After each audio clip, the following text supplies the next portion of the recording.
Atento a esto. Si lo midiéramos en porcentajes, así es como empeora tu corazón pasados 30 años de envejecimiento. Algo lógico. Pues así es como empeora tu corazón con solo 20 días de reposo absoluto en cama. ¿Por qué sucede esto? Pues porque lo que no se utiliza se atrofia y lo que sí se utiliza mejora.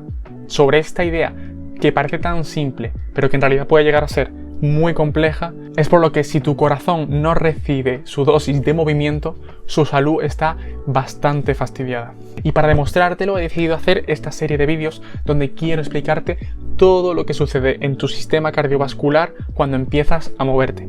Cuando entiendas todos los estímulos que el ejercicio físico provoca dentro de ti, entenderás por qué no hay ningún medicamento que pueda ni siquiera acercarse a los beneficios para la salud que te aporta el ejercicio físico. De hecho, ya se han comparado los efectos de los medicamentos más potentes en ciertas patologías con los efectos del ejercicio físico. Y también te voy a hablar de eso. Si te interesa, quédate, que te lo cuento.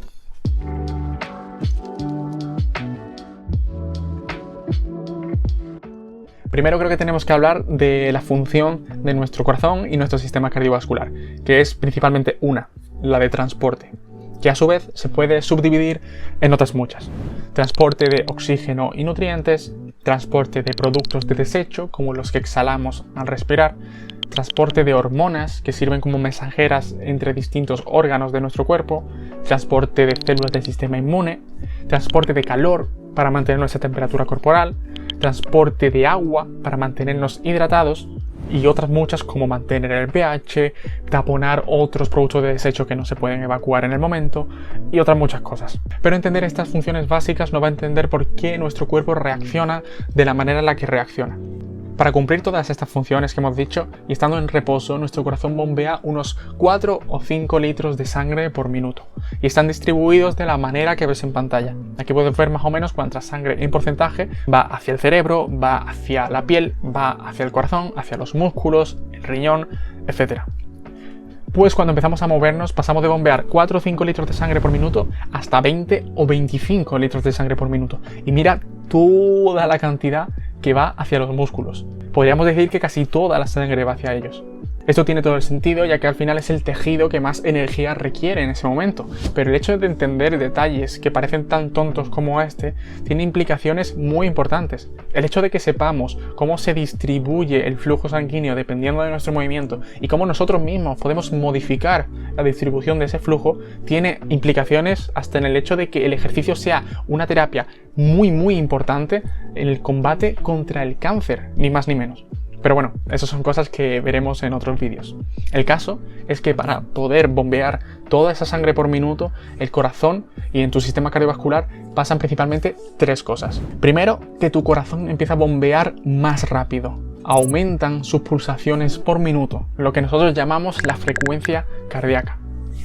En segundo lugar, tu corazón también bombea más fuerte. Se ve forzado a expulsar más sangre en cada latido. Esto ocurre porque tu corazón, en cierto sentido, funciona como una goma elástica. Cuanto más se llena de sangre, más fuerte puede expulsarla. Este fenómeno se llama mecanismo de Frank Starling y tiene implicaciones muy curiosas que veremos más adelante. Básicamente es eso, que cuanto más se llena, más sangre puede expulsar. Y la tercera cosa que pasa a raíz de todo esto es que aumenta la presión arterial. Como se bombea mucha más sangre por minuto, hay mucha más sangre circulando mucho más rápido por tus venas y arterias, aumentando la presión y haciendo que tus vasos sanguíneos se vean obligados a abrirse. Estas 3 cosas en un principio pueden parecer hasta negativas. Ves forzado a tu organismo, a tu corazón, a bombear más fuerte, a bombear más rápido, la presión arterial aumenta, pero resulta que son extremadamente beneficiosas. ¿Por qué? Porque tu cuerpo necesita esos estímulos. Tu corazón necesita que le digas que toca mejorar, que toca bombear sangre de manera más eficiente. Si tú le envías esos mensajes a tu corazón va a responder, se va a adaptar y va a mejorar. Somos increíblemente buenos a la hora de adaptarnos a los estímulos que el ejercicio nos envía.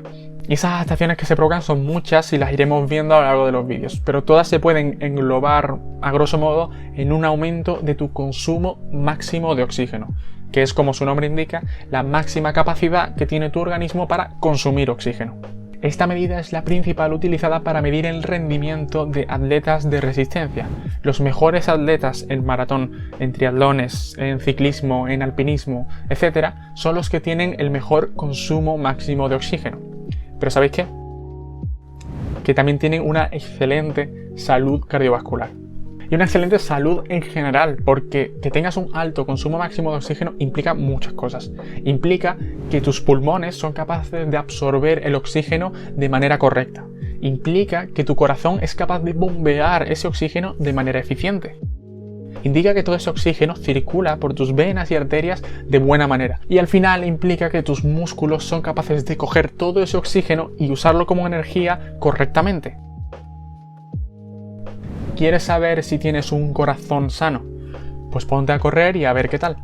La ciencia nos muestra que pruebas como el test de Cooper, la Kursnavet, que es la prueba de los pitidos, o simplemente salir a correr 5 kilómetros está muy correlacionado con tu consumo máximo de oxígeno. Y si está relacionado con el consumo máximo de oxígeno, va a estar relacionado con tu salud cardiovascular. De hecho, un estudio que analizó a 120.000 personas encontró que así aumentaba su riesgo de mortalidad si fumaban tabaco, si tenían hipertensión o si tenían una cardiopatía isquémica, un tipo de enfermedad del corazón. Hasta ahora nada fuera de lo normal, ¿no? Pues todo esto aumentaba su riesgo de mortalidad si tenían una baja condición física, es decir, un bajo consumo máximo de oxígeno. Y es que con lo que te acabo de decir antes tiene mucho sentido que este valor sea bastante más importante que los factores de riesgo tradicionales a la hora de estimar tu salud cardiovascular. ¿Significa todo esto que si aguantas poco corriendo tu corazón está enfermo? Pues no, tampoco significa eso. ¿Significa que tienes un mayor riesgo a largo plazo de sufrir algún evento cardiovascular? Pues por lo general sí. Y significa muchas más cosas, como vamos a ir viendo. Porque de hecho antes solo te he hablado de los efectos agudos que provoca el ejercicio.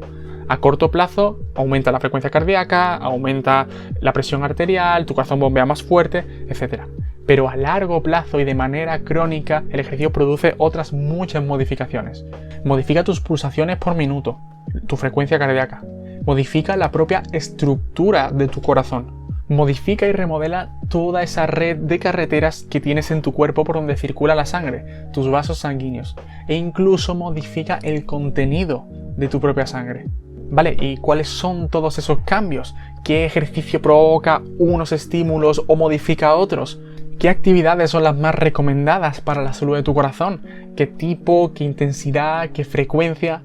Pues todo eso lo veremos en los próximos vídeos. Por ahora, yo sigo informando y tú, por favor, sigue moviéndote. Nos vemos en el próximo vídeo.